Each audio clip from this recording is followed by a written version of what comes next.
Good afternoon. Ooh, that was louder than I expected. I'm so delighted to welcome you to this organ concert and poetry reading. We're really very happy and grateful to have David Anderson and Mia Malhotra presenting their gifts and artistry for us today. So we started a moment late because on the way here I heard that there was a backup on 24. So if others come in a moment later, we just welcome them and assimilate them into our space.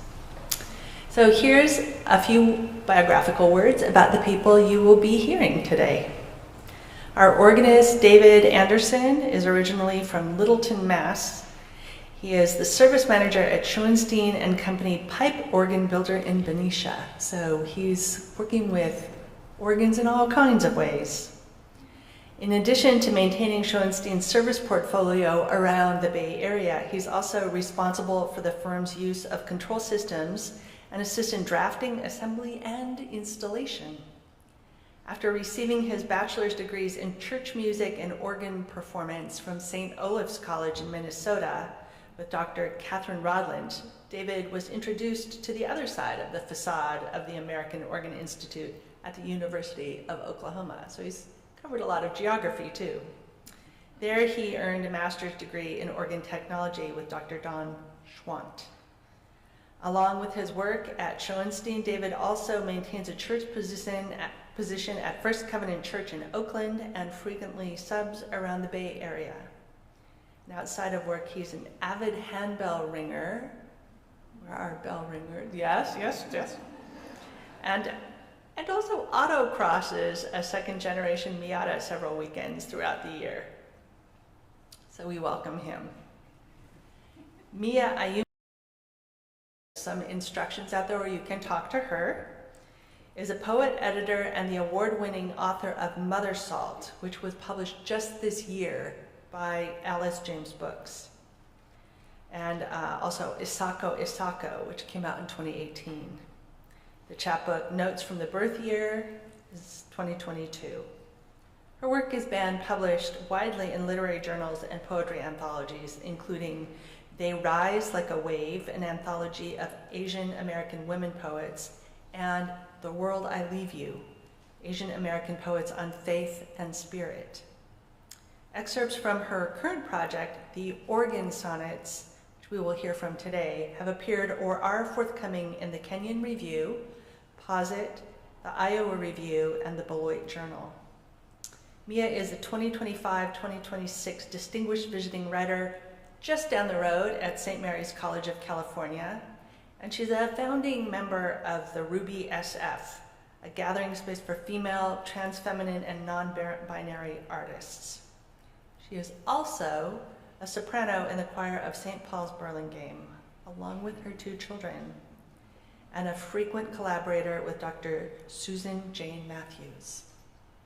So we are deeply grateful to them, and we are also deeply grateful to Tom Oberheim, who had the idea for this organ concert series and is making it possible for us. So Tom is right there, and thank you.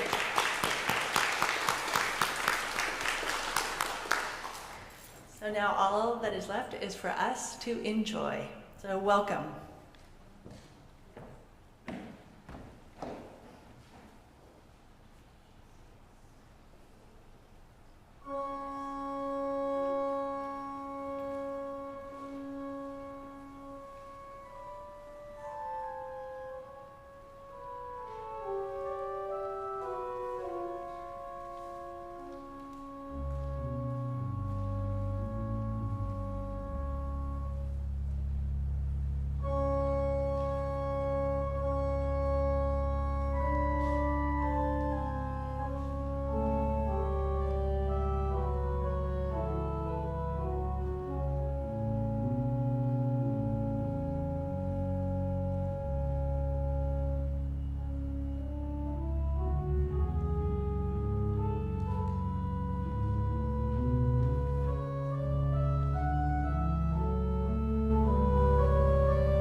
me an organ vast and visible, for I myself am pitch, lofted high in the gallery, hidden among metal pipes fit with soft lead scrolls and tuning wires.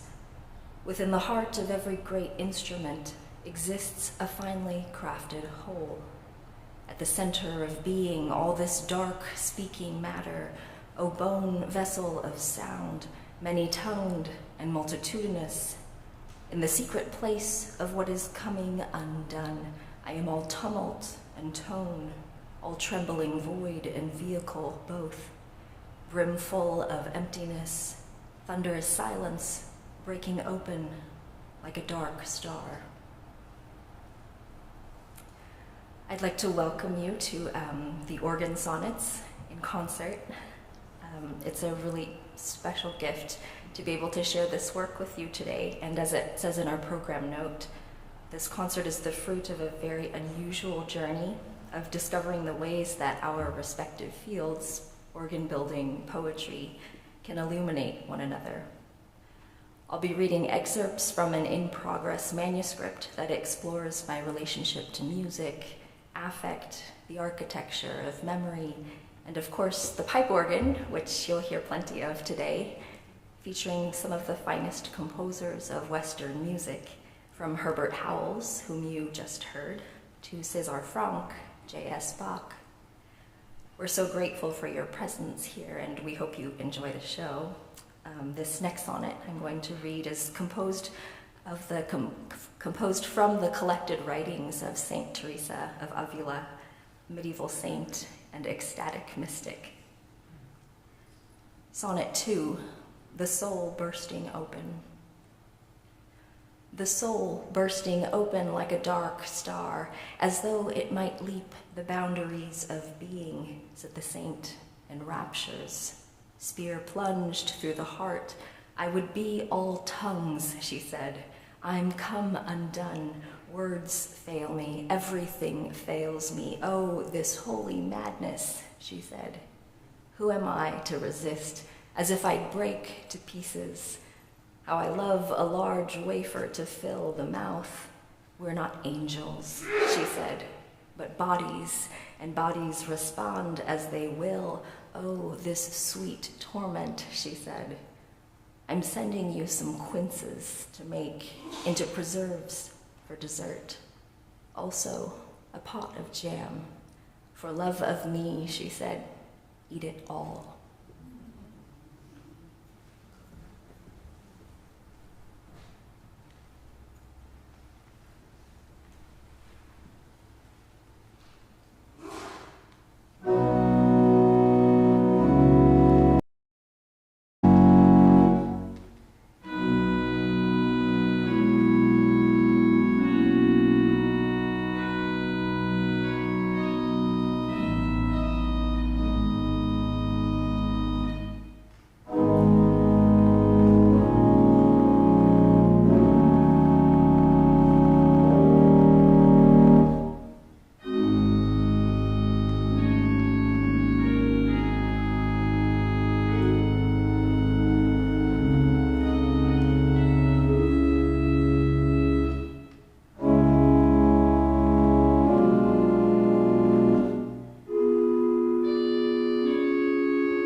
Sonnet 4, with a cavalcade of chords.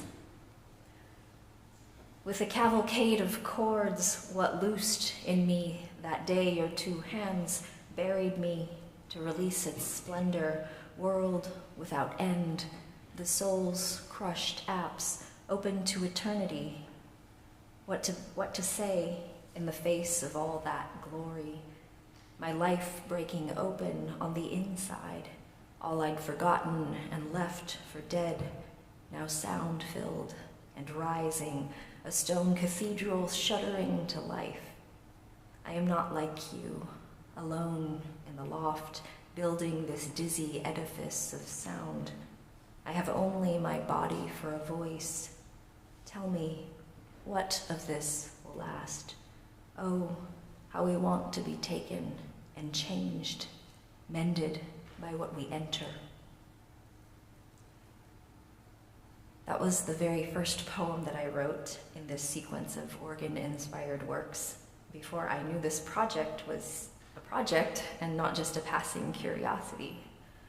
Through its references, Louise Gluck, Joy Graham, Rainier Maria Rilke, it struggles to articulate a response to a dazzling encounter with an instrument so grand that it alters one's inner landscape just by listening. I didn't know at first that the poem was supposed to be a sonnet, but that became clear as I continued to write the 14 additional poems that together completed the linked ring structure of the crown.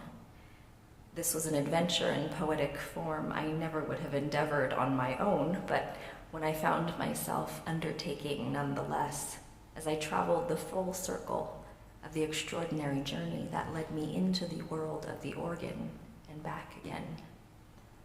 These next two sonnets are about the beginnings of that journey, which, as in the opening of Dante's Inferno, which you'll hear referenced several times, was only possible through the accompaniment of a guide, whose footsteps I shadowed through all manner of unfamiliar territory. And this is Sonnet 5, We Entered the Speaking Forest. We entered the speaking forest, secret city of gleaming pipes and perilous drops into dead air, places no one was ever meant to be. Like ghosts in a silent wood, we ascended the trembling air, up ladders and hatches, into a room filled with flutes, whistle thin, a dizzying array of mouths. Everywhere we looked, and etched at the base of each toe, a cipher written in delicate script, sign of the spectral world, hidden in meticulous assemblages of springs and wind lines, crackling into action, a live atmosphere of voices, bright tongues leaping into speech. Sonnet 6, Bright Tongues Leaping into Speech. Bright tongues leaping into speech, each languid's finely beveled edge, lending precision to shimmery celestes, oboes, strings, like a storm in sea deep or beehive in air, this fickle universe of shifting pitch, imperfect yet alive. In faith I climbed still deeper in between walls and tightly mitered joints, entering the invisible world you make from sound. Silvery little flutes whittled up the scale, and tuning rods metal clang.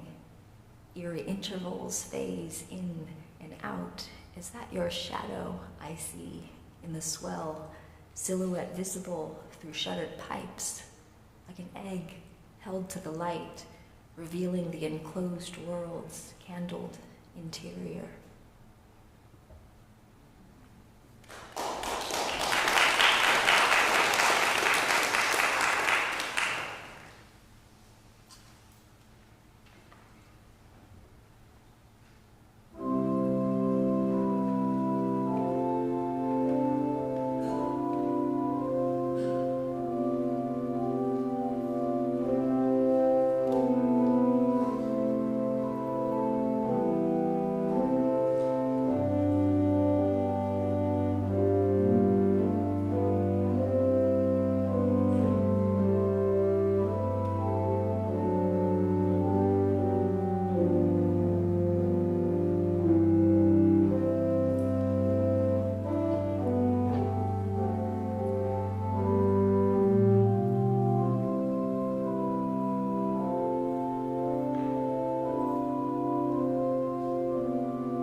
Ghost Trios, Prelude and Fugue. At 18, I'd slip into the empty church between classes in the inner quad, seek sanctuary in the sandstone nave's gilt interior plated with gold mosaics. Roman arches, heavy oak doors I'd push open up the hidden stairwell to the south gallery, where I'd sound a note or two, listening to how my voice lit high in the chapel's gilded acoustic, singing the Pie Jesu my mother taught me as a child, inhabited by some great loss I could not name. What was that hunger in me reaching into the room for whatever would reach back? What did I know about ghosts? Jane Stanford, bereaved widow, mother, death mask displayed in the University Museum, mouth fused in a tight grimace, every eyelash and wrinkle plaster cast, her spiritualist longing to bridge the schism between the living and dead. A summoning not unlike Odysseus calling for the souls of the lost who flocked in clouds, crying like birds from realms beyond. Voices we carry like the unborn. I imagine her, a living Pieta of sorrow. This body holds, this body rocks, this body tresses undressed, the tomb a theater, the pigment on her sleeve scraped by grief into a patchy, imperfect blue, surrounded by throngs of half-formed angels. What did I know at 18 about a mother's pain? Past lives entwined with mine like some dark, foreboding bat, perched high in the nave, wings outstretched like a ghost ship, risen from the silent tide of history. A staggering monument of loss I heard years later, returning to the church's curved pews, lit by luminous, many-lidded eyes, drifting in the rafters, the prelude and fugue, its collisions of grief, the beloved's name transcribed across every octave, doubled, repeated. What was it I felt hearing the voice of the organ for the first time? A massive, ornate presence, all those years unnoticed, gleaming pipes and casework, miraculously undamaged in the 1906 earthquake. South Gallery collapsed to rubble, piers and crossbeams sheared from walls. How to rebuild in the wake of disaster, except stone by stone, every tile, brick, shattered window, saved and reset, stories and faces re-illuminated in glass. Opening my mouth in the chapel all those years ago, what was it I heard in that lonely, unadorned melody, unaccompanied except by the room's silent heralds and stilled trumpets, whose damage I carried, but only on the inside, where no one could see. A deep current passing through in the earthquake's aftermath. Imagine me, dust, this body, laying myself down in the fault line between one continent and the next, divided like the ancient cruciform structures buried in earth, raised in the after image of the cross, returning us to the same leveled ground again and again, like a labyrinth inlaid at the crossing of transept and nave, with each return circling back to a place we might pause, sensing a quiet meeting of worlds, a place something new might stumble into view, or a ring of monks turning to face one another so their shadows meet in the middle, making a roseate pattern on the floor, their voices thickening into an orb of sound in the building's reverberant acoustic, lofted melismas, syllables in flight, sinewy interweaving lines, a revolving architecture of dizzy repetitions, unfixed from time, counterpoint and reversal, inversions, doublings, making a geometry translated into sound. Imagine the entire universe beginning to ring and resound, Mahler said. A polyvalence arose, all those layers echoing at once, sounding through in simultaneous measure, sound worlds seeping into the real, where, years later, at the dizzy height of summer, burnt hills, bleached fields of stubbled grass, heat shimmering across the quads, sandstone and terracotta roof tiles, purple jacarandas, all leafing into green. I slip through the crowd to find that time has not lost or left, but returned me to this moment. This pew kept waiting for me, bringing me back all these years here to this place in a crush of people, finding my seat amidst the torrent of the fugue's final bars, its thunderous subject held, then released. Dear heart, where did I go in that moment? What was it I entered in that quiet, eyes closed, attending to the haunted music of my interior, its gilded mystery, bright ruins illumined as the unsteady seams of self begin to sing.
Sonnet 11, oh this fluted marvel, a celebration of handbell choirs and musical community.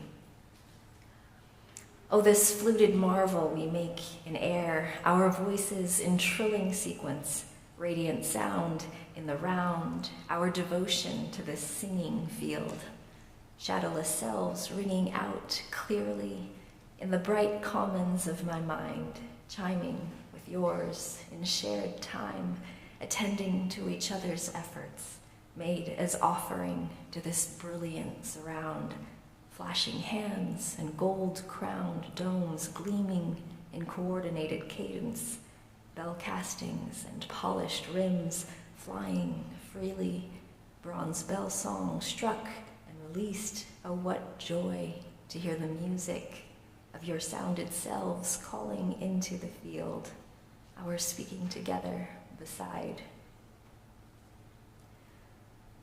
Sonnet 12, our voices together. And this is dedicated to the poets in my writing group, especially Heidi Van Horn and Jennifer S. Chang are here today. Our voices together, speaking beside, a kind of delicate lacework one might hold up to the light, and marvel at its intricate loops and holes, which is to say, invisible feeling worlds outlined in thread, making the unfinished fabric of our being together. An open field made mostly of silence, a way of knowing, where you can hear the sound of the other also listening. And the field's broad expanse, protected, yet commodious, what must it be like to be so unaware of your own luminosity? Of course they're a bit broken, you said. We're all a bit broken. Sonnet 8. We're all a bit broken, she said, tracing the shell line across the sand as the tide came and rinsed its intricate script away, shards of mollusks and broken coral whose edges have lost their original form, leaving a beauty more difficult and strange, the incomplete and perfectly so. Somehow, we are both still here, where all we've buried and forgotten lies underground, like treasure under scrubbed glass, little secrets filled with a tiny supply of all the beauty in the world, not trapped, but reaching in the dark, hungry and alive. Sonnet 14. Step into it, you said. We're here, waiting, each of our soul's architecture to life. Oh, the terror of being seen, bronze arcs careening off every surface, all realms breaking into one another. Why are you so afraid of being taken and changed? We see you, buried in the dark, hungry and alive, like a coiled whelk, spiraled deep into itself for shelter. O gold-seamed one, what surprises you in what you feel? Is it the dark torrent of your voice sounding in the gallery, your vaulted selves so vast and visible?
we thank you so much. That was the perfect Sunday afternoon event.